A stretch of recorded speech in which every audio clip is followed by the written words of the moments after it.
রাঁধুনিগুলোকে রাঁধতে দেয় নাই, নিজেই রান্না করেছে এবং বাসন আর কিছু ধোয়াধুয়ি কিছুই করে নাই, নিজে রান্না করবে বলছে। আবার যদি সবাই জিজ্ঞেস করছে যে কি হয়েছে, তখন বলছে কি এটা গ্যাসের গন্ধ উঠছে। কিভাবে আপনারা বুঝলেন?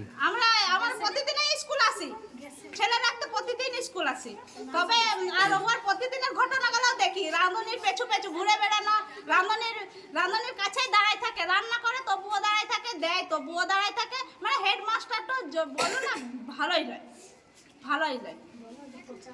পচা মাংস খাইছিল, পচা মাংস আজকে রান্না করেছিল, পচা মাংস। ওই জন্য আমরা সবাই এসেছি। আর 30 জন বাচ্চা, 30 জন থেকে 35 জন বাচ্চা অসুস্থ হয়ে গেছে, মাথা ঘোরাচ্ছে, কেউ বমি করছে। কি চাইছেন আপনারা? চাইছি হেড স্যার যাতে না থাকে এখানে, এই মানে অন্য হেড স্যার যাতে দেয় তো ভালো, আর এই হেড স্যারকে আমরা চাইছি না। কি নাম আপনার? আমার নাম পিউ বাদ্যকর। ঘটনা আমাকে 10টা 10 নাগাদ এই স্কুল থেকে কিছু গার্জেন আমাকে ফোন করে যে এই স্কুলে মাস্টারমশাই নাকি পোলট্রি মাংস এনে বলে সকাল 6টা থেকে রান্না করছে। তো যারা রান্নায় মাসে আছে তারা বলছে যে মাংসটা প্রচণ্ড গন্ধ হচ্ছে।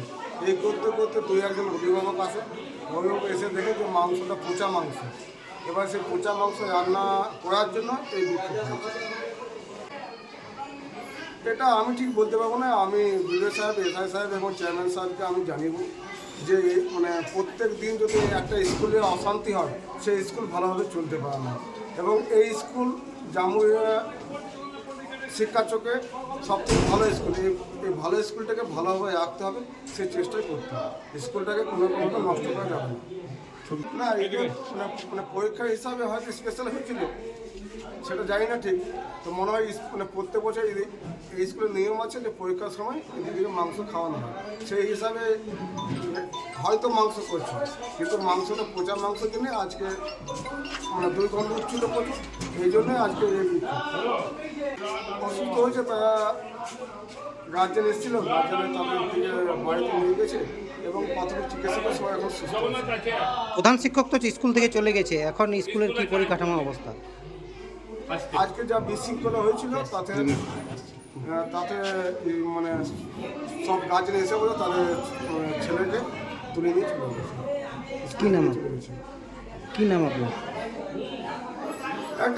একটা যদি বিশৃঙ্খলা হয়, সেখানে যদি পরিবেশ না থাকে শিক্ষার, তো সেখানে তো মানে পরীক্ষা কী হবে। সেইভাবে এসআই সাহেবকে ফোন করলাম, এসআই সাহেব বললাম যদি সম্ভব হয় তো পরীক্ষা নিতে, যদি সম্ভব না হয় আজকে পরীক্ষাটা ওই দিন নিতে। এই যে একটা ঘটনা, এই ঘটনার কি জন্য কি কড়া কোনো পদক্ষেপ নেওয়া হবে? হ্যাঁ, আজকে যা ঘটনা ঘটেছে এই একটা তো মানে প্রতিকার করতেই হবে, মানে ভবিষ্যতে না হয় সে চেষ্টা করতে হবে।